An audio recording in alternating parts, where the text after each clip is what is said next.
보면 유다 이야기가 갑작스럽게 나옵니다.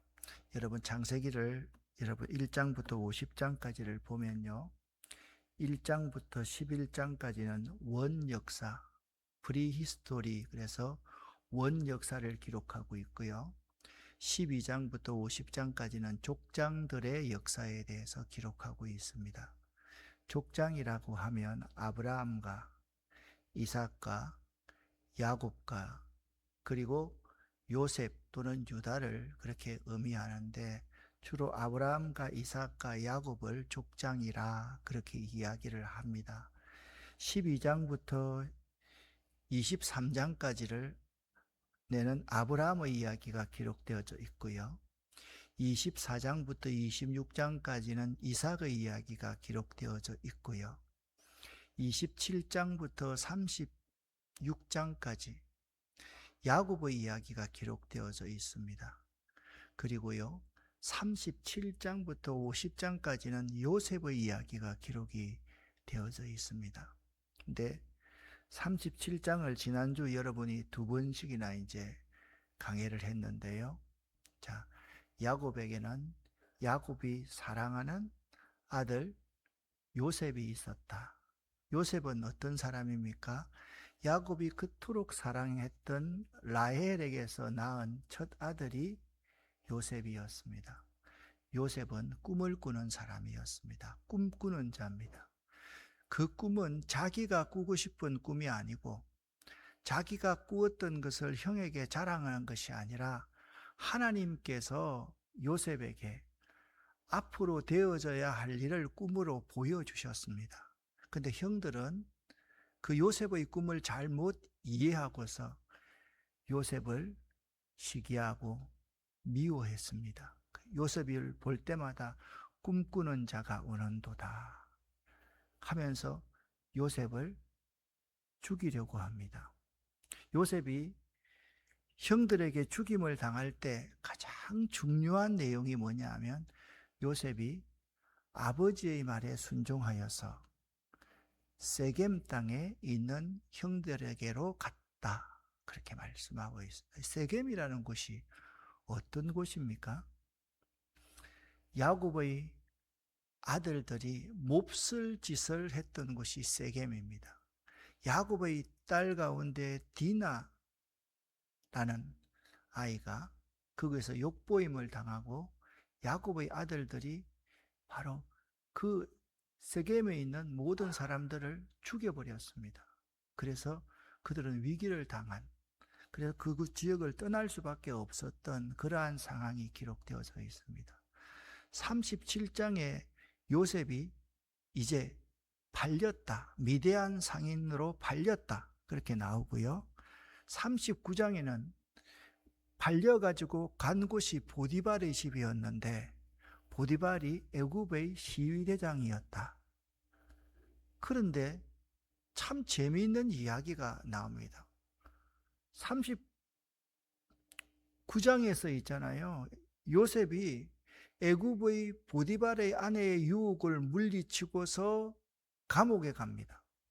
근데 갑자기 37장 요셉이 팔리고 보디발의 집 중간에 어떤 이야기가 나오는가? 유다 이야기가 한 장이 딱 들어가 있는 거예요.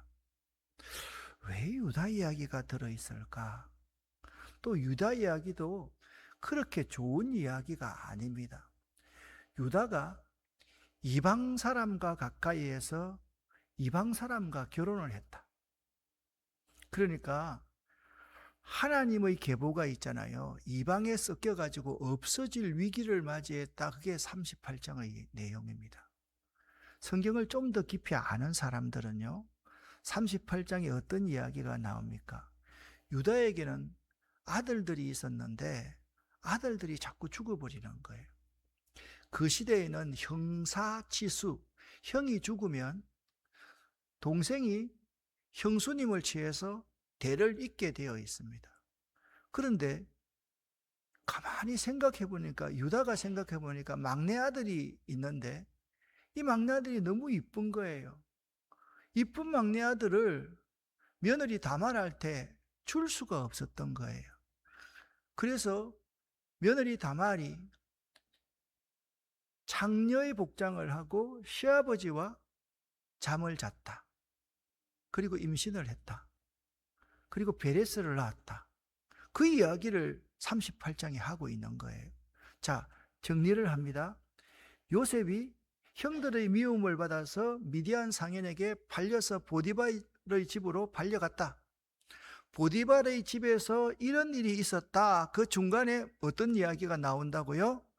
유다 이야기가 갑자기 한 장만 딱 튀어나와서 나오더라는 거예요. 왜 창세기 기자는 이 38장의 이 유다 이야기를 삽입처럼 넣어 놓았을까? 그 부분에 대해서 여러분이 성경을 읽으면서 의문을 한 번쯤은 가져보지 않았는지 모르겠습니다.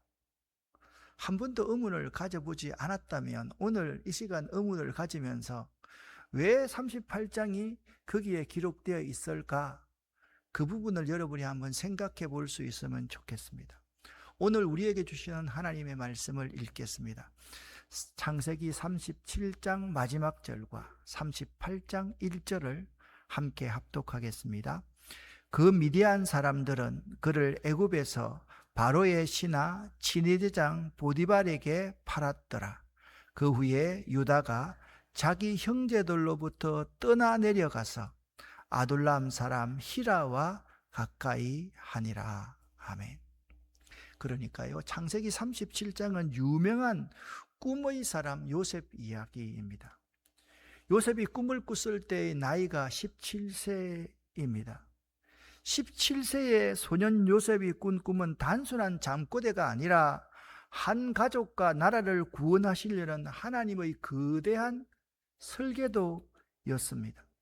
창세기 37장에는 요셉이 꾼 꿈 이야기로 시작되지만 사실은 요셉의 비전과 꿈과 그 꿈으로 인한 요셉의 연단이 시작되는 지점입니다.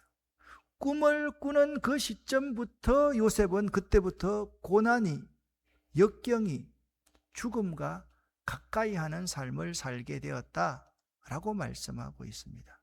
그런데 창세기를 읽다가 갑자기 툭 튀어나오는 38장의 유다와 다말의 우리가 상상할 수 없는 그러한 이야기가 나오는 모습을 보면 독자의 입장에서 꽤 당혹스러운 지점이 창세기 37장과 39장 사이에 38장인 것입니다.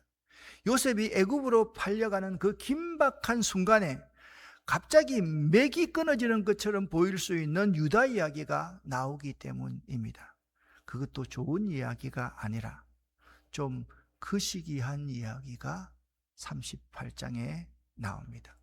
창세기 38장은 흐름상 갑자기 끼어든 이야기처럼 보이지만 사실은 창세기의 기자가 매우 의도적인 신학적, 문학적 장치로 37장과 39장 사이에 38장을 끼워두었다라는 사실을 알 수가 있습니다. 자, 한번 37장으로 한번 돌아가 보겠습니다. 요셉을요, 형들이 큰 웅덩이에 밀어 넣었습니다. 죽이자. 그런데 죽여서 되겠느냐? 죽이지 말자고 했던 사람이 누구냐 하면 형들 가운데 넷째인 유다였습니다. 유다가 자기 형제들에게 이렇게 말합니다. 우리가 우리 동생을 죽이고 그의 피를 덮어둔들 무엇이 유익할까? 자, 그를 이스마엘 사람들에게 팔고 그에게 우리 손을 대지 말자. 우리가 피를 흘리지 말자.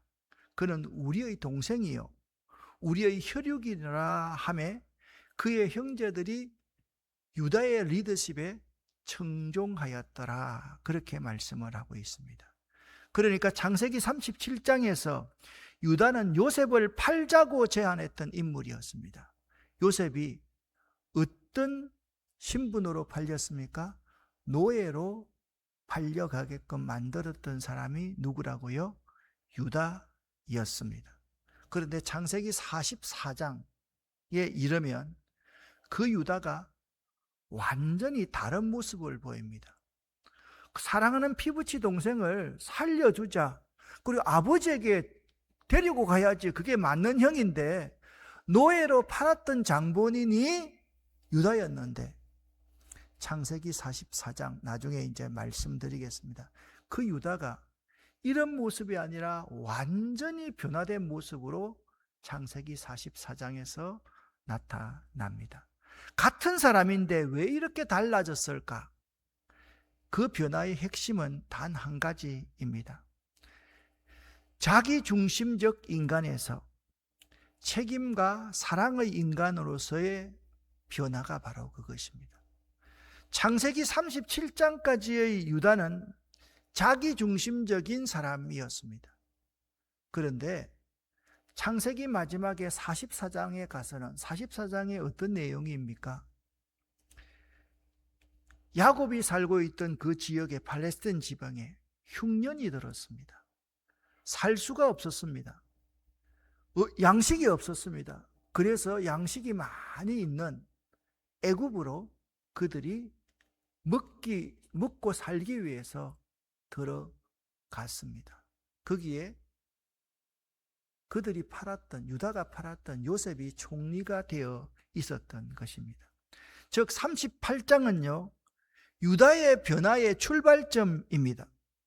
37장에서는 동생을 팔아버리는 냉정한 형으로서 나오지만, 그리고 38장은 보면요, 유다는요, 37장의 요셉은 동생을 팔아버리는 냉정한 형으로서 나오지만 38장의 유다는 도덕적으로 실패하고 수치를 겪는 인물로 나온다라는 점입니다.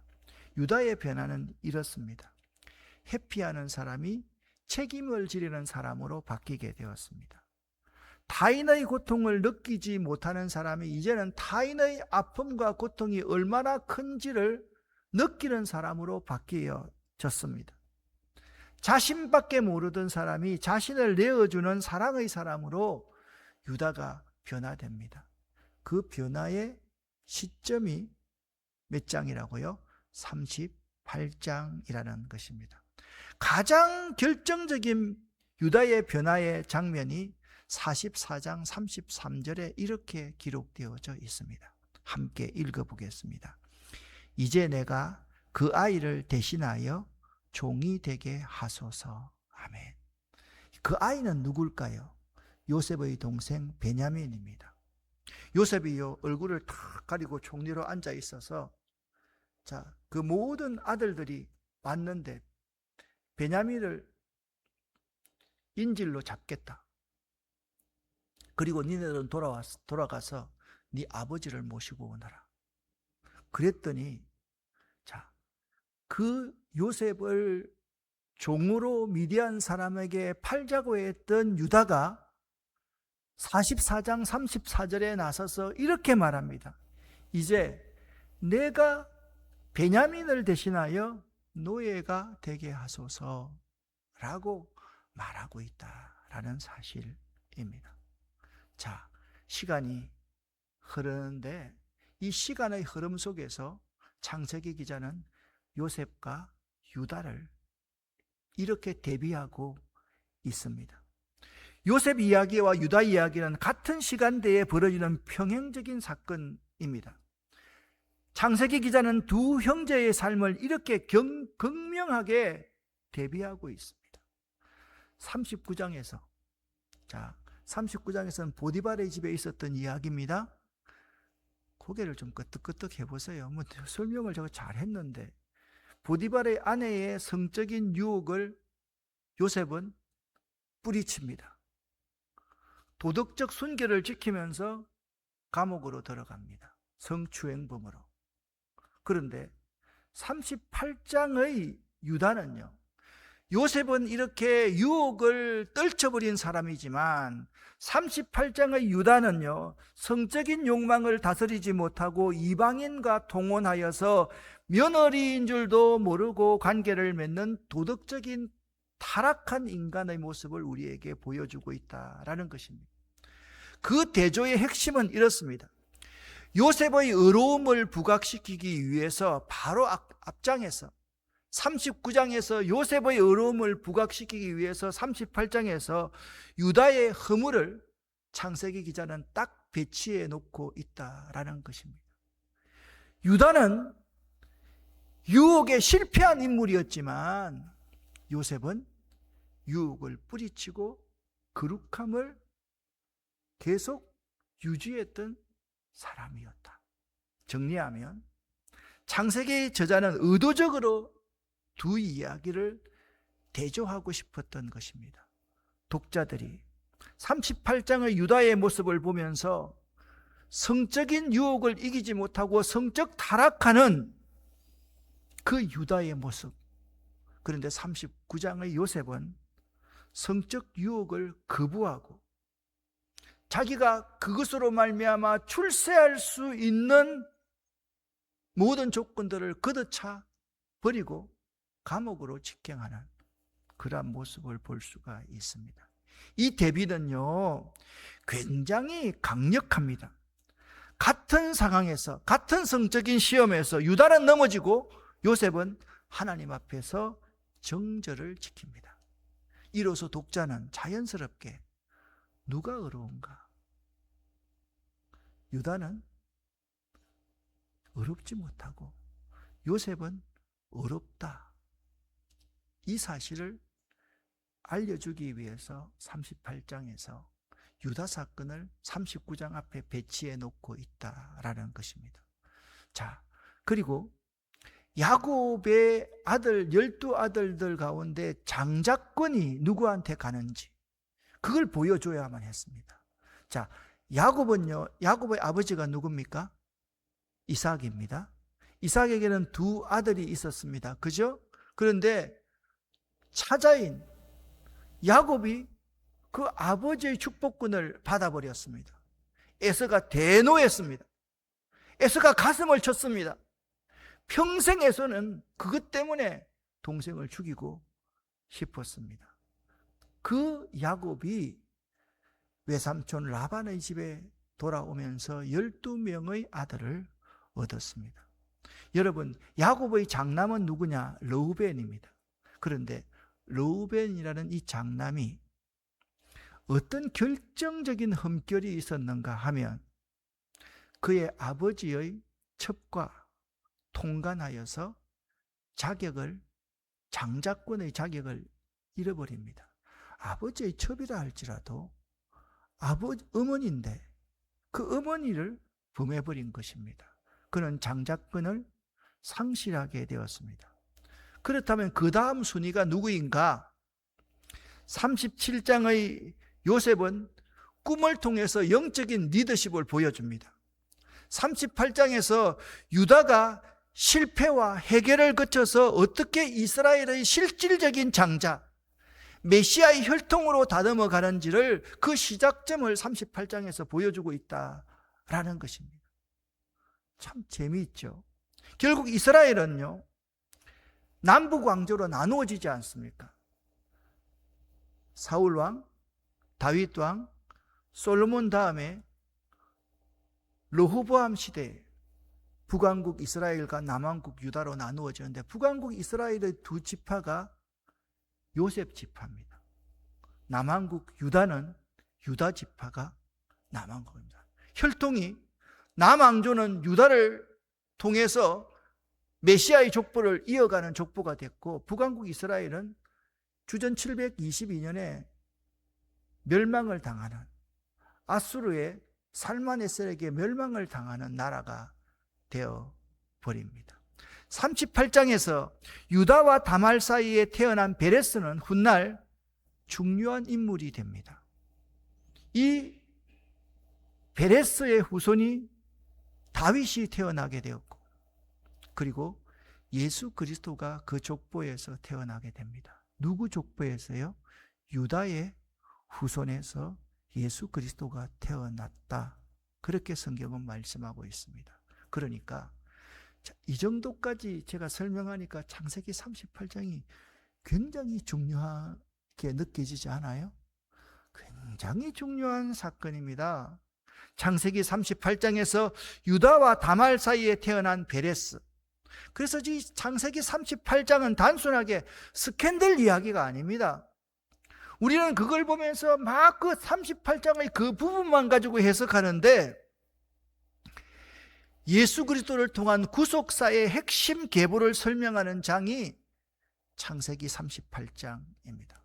그리고 놀랍게도 유다의 죄와 실패 속에서도 하나님은 유다를 통해서 자신의 계획을 이루어 가십니다. 놀라운 일입니다. 자, 여러분, 야곱에게는 12명의 아들이 있었습니다. 자, 말씀을 드렸듯이 르벤은 서무와 통간을 했기 때문에 자격이 상실합니다. 시몬, 레위, 그 다음에 유다입니다. 이 유다가 레아와 사이에서 태어난 넷째입니다. 자, 여러분, 유다는 몇째라고요? 4번 타자다 생각하면 돼요. 그래서 야구를 할 때 4번 타자가 굉장히 중요하지요. 조선의 4번 타자가 누굽니까? 이대호. 이대호. 그 어떤 영화입니까? 누가 그냥 관중석에서 이대호를 직접 출연시켜가지고 그 영화에서 막 욕을 하니까 이대호가 막 또 욕하는 이 영화가 좀 갑자기 생각이 나는데, 여러분, 조선의 4번 타자가 이대호라면 야곱 가정의 4번 타자는 유다다, 그렇게 생각하면 되겠습니다. 그러니까 있잖아요, 하나님의 섭리는 매우 다양합니다. 하나님의 섭리는요, 요셉뿐만 아니라 유다에게도 하나님의 섭리가 있다, 그렇게 우리는 바라볼 수 있어야 됩니다. 우리는 흔히 창세기 12장부터 23장 아브라함, 23장부터 26장 이삭, 27장부터 36장까지 야곱, 그리고 37장부터 50장 요셉 이야기를 중심으로 보지만 창세기는 두 축으로 움직입니다. 어떤 축이냐? 요셉은 고난 속에서도 하나님이 이렇게 인도하셨습니다 라는 관점으로 요셉 스토리를 바라보게 됩니다. 그런데 유다는요, 우리랑 굉장히 가깝습니다. 실패 가운데서도, 유혹을 이기지 못하고 유혹에게 넘어간 가운데서도 하나님이 그를 변화시켜서 그를 통해서 하나님이 일하시더라는 겁니다. 이게 바로 유다 이야기의 참 중요한 점입니다. 하나님은요, 의로운 자 요셉도 사용하시지만 실패한 사람, 세상 사람들과 어울리는 사람, 세상 사람들과 가까이 짜겠던 사람 유다도 변화시켜서 사용하시는 분이십니다. 할렐루야. 이래서 우리 하나님이 기가 막힌 분이십니다. 그래서 하나님은 유다를 통해서, 38장의 유다를 통해서 메시아의 혈통을 보존하십니다. 가장 중요한 포인트 중에 하나는 예수 그리스도의 족보입니다. 38장 마지막에 태어나는 베레스는 훗날 다윗 왕과 예수의 조상이 됩니다. 유다는 가나안 문화에 젖어들어서 야곱 가문이 끊길 위기에 처했습니다. 유다가 그렇게 나쁜 방향으로 갔다라는 겁니다. 그러나 하나님께서는 다말이라는 한 여인의 결단을 통해서, 여러분 생각 한번 해보세요. 며느리가 창녀복장을 하고 나이 많은 시아버지와 동침을 하러 들어간다. 이게 지금 막장 이야기가 아닙니다.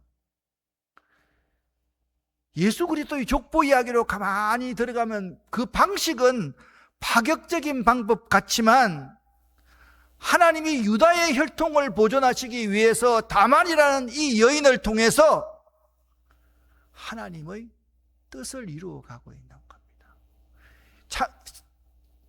신약 성경에 보면 동정녀 마리아에게 처녀가 잉태하여 아들을 낳을 것이다 라고 하니까 그녀가 정말 황당해 여겼던 것처럼, 그런데 그 여인이 이렇게 말합니다. 주의 비천한 계집종이오니 나를 사용하시옵소서. 지금 다말의 모습이 그런 모습임을 우리는 알아야만 합니다. 이로써 요셉은 애굽에서 이스라엘의 가족을 책임지는 것과 유다의 가문의 다말이 혈통을 이어가는 것과는 결을 같이 하는 다말과 요셉이라는 사람, 이 사람은 결을 같이 하는 사람입니다. 제가 그림을 보여드리겠습니다. 다말이 창녀로 변장하여서 시아버지 유다를 유혹하는 장면입니다. 또 다른 장면입니다. 그런데 창세기 39장에 가면 바로 요셉이, 자꾸 장을 왔다 갔다 하니까 헷갈리지 마십시오. 이건 지금 38장 이야기입니다. 여기까지는 39장에 가면 요셉은 보디발의 아내가 유혹을 하지만 그 유혹을 뿌리치고 그 자리에서 나오고 승리하는 삶을 삽니다. 우리는 여기서 38장의 이야기에 대해서 한번 생각해 볼 수 있어야만 됩니다. 이 38장은 창세기 기자가 창세기를 기록하면서 이렇습니다. 긴 요셉 이야기 37장에서 50장 사이에 38장 유다 이야기를 삽입함으로써 이야기의 긴장을, 스토리의 긴장을 조절하고 있는 모습을 볼 수가 있습니다.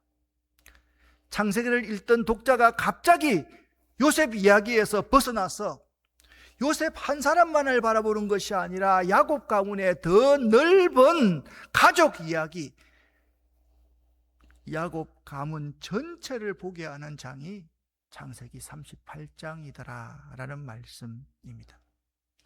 또 다른 문학적 장치가 있습니다. 속임수의 인과응보 이야기입니다. 무슨 이야기입니까? 37장에서 유다와 그의 형제들이 요셉을 죽이지 않고 죽었다, 짐승에 물려서 죽었다 라는 증거를 만들기 위해서 요셉의 겉옷 가운데 긴 겉옷을 벗겨가지고 여기에다가 염소의 피를 묻힌 옷으로서 아버지 야곱에게 보여줍니다. 아버지 야곱이 요셉의 옷에 묻어있는 이 염소의 피를 보고 통곡을 하면서 내가 죽을 때까지 통곡하다 죽을 것이다. 그렇게 누가 속였습니까? 유다와 그의 형제들이 아버지 야곱을 속였습니다. 그런데 창세기 기자는 놀라웠게 창세기 38장에서 유다는요, 며느리 다말에게 염소 새끼를 담보로 주기로 약속했다가 그게 오지 않자 자기에게 있는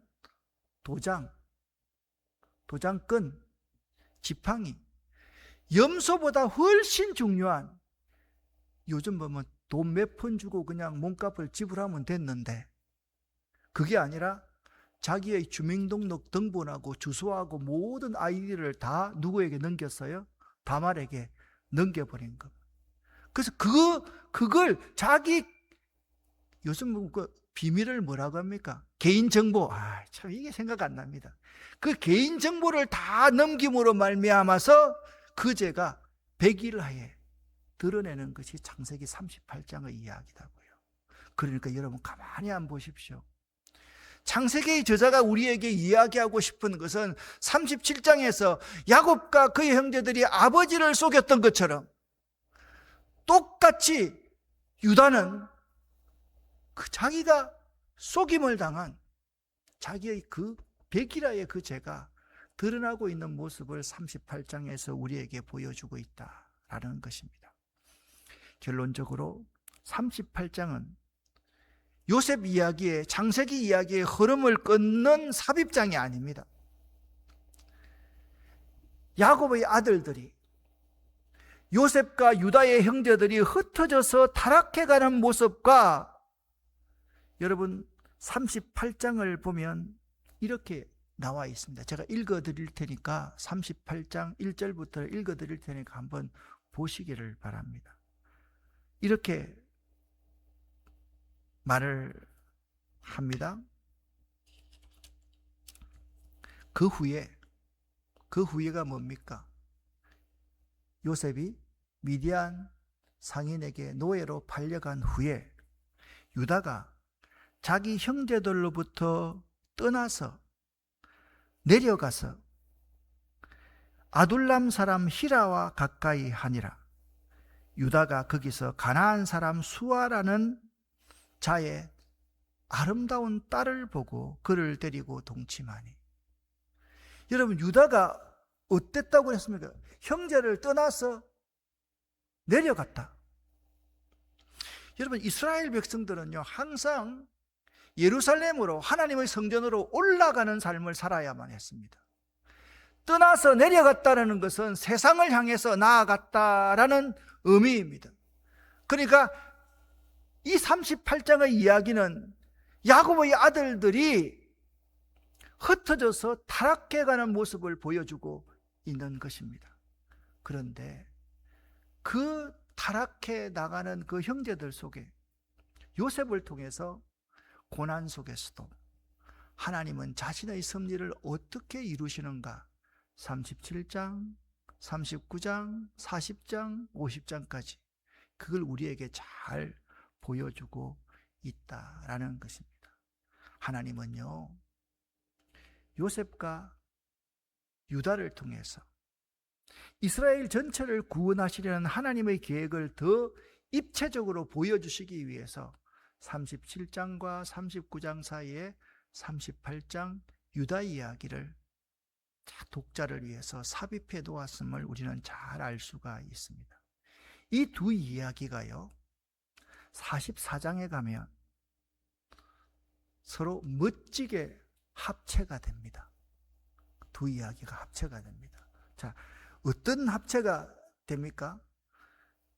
요셉을 팔자고 했던 사람이 누구였다고 그랬습니까? 유다였다고 그랬습니다. 아주 냉혈 인간의 형이었습니다. 그런데 44장에 가면 이렇게 말씀하고 있습니다. 제가 읽어볼 테니까 들어보십시오. 유다가 그에게, 요셉에게, 총리에게 가까이 가서 이르되, 내 주여 원하건대 당신의 종에게 내 주의 귀에 한 말씀을 아뢰게 허락하옵소서. 그리고 주의 종에게 노하지 마옵소서.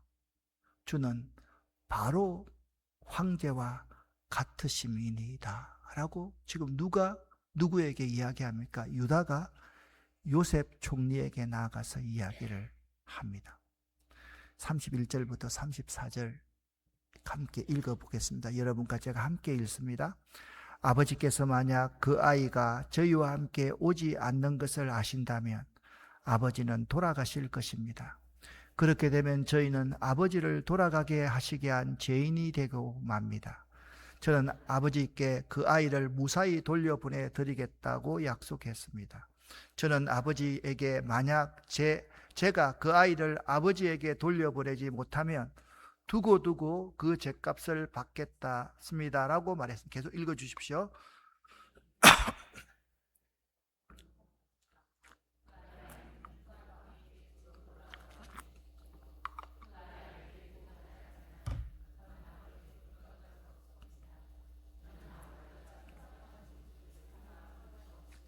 아멘. 여러분, 이 성경 구절을 가만히 읽어보면 유다가 그동안에 자기 동생 요셉을 자기가 노예로 팔았다는 것에 대해서 얼마나 가슴을 치면서 하나님 앞에 통회하고 자복하고 회개했는지를 알 수가 있습니다. 아버지께서 만약 그 아이가 베냐민이 저희와 함께 오지 않는 것을 아신다면 아버지께서는 돌아가실 것입니다. 그들이 그 동생 요셉의 그 긴 옷, 겉옷을 벗겨다가 거기서 염소의 피를 묻혀다가 아버지에게 보여줬을 때 아버지는 거의 죽었던 사람 아니었습니까? 지금까지도 말입니다. 그렇게 되면 저희는 아버지를 돌아가시게 한 죄인이 되고 맙니다. 이 속에 동생 요셉을 자기가 팔았다는 그 자책감, 그게 너무 배어있지 않습니까? 그리고 말합니다. 33절입니다. 그러니 제발 바로와 같은 주여 저를 남겨주어서 노예를 삼으시고 그 아이 베냐민은 형들과 함께 집으로 돌아가게 허락하옵소서 라고 지금 유다가 누구에게요? 자기가 노예로 팔았던 그 요셉 총리에게 말하고 있다라는 겁니다. 사랑하는 성도 여러분, 오늘 우리 요셉과 유대 이야기를 들으면서 여러분과 저는 요셉을 많이 닮았다고 생각합니까? 아니면 유다를 많이 닮았다고 생각합니까? 한 사람 한 사람 다 이렇게 세워서 한번 지켜볼까요?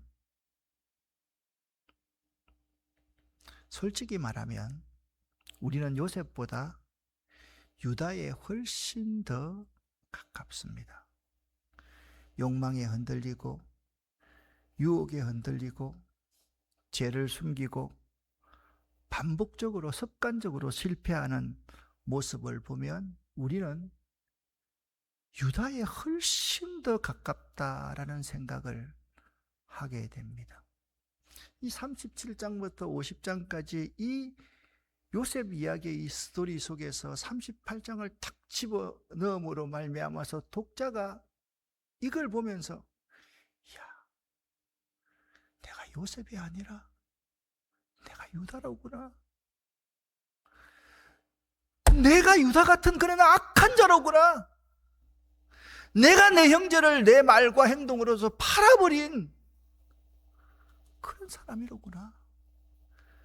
그 생각을 하고 하면서 눈물 흘리면서 이 창세기를 읽어내려 가야만 하는 것입니다. 그런데 놀라운 사실은요, 하나님은 요셉만 사용하지 않으시고 유다도 사용하신다는 것입니다. 할렐루야. 유다의 후손에서 다윗이 태어나게 되고 예수 그리스도가 나오게 됩니다. 우리는 예수 그리스도로 말미암아 그저 주시는 하나님의 은혜로 이 십자가 위에 그분께서 우리를 위해서 피 흘려 주심으로 말미암아 은혜로 구원을 얻었다. 그런 사람이 여러분과 저희다. 꼭 기억할 수 있기를 예수 이름으로 간절히 축원합니다. 기도하겠습니다.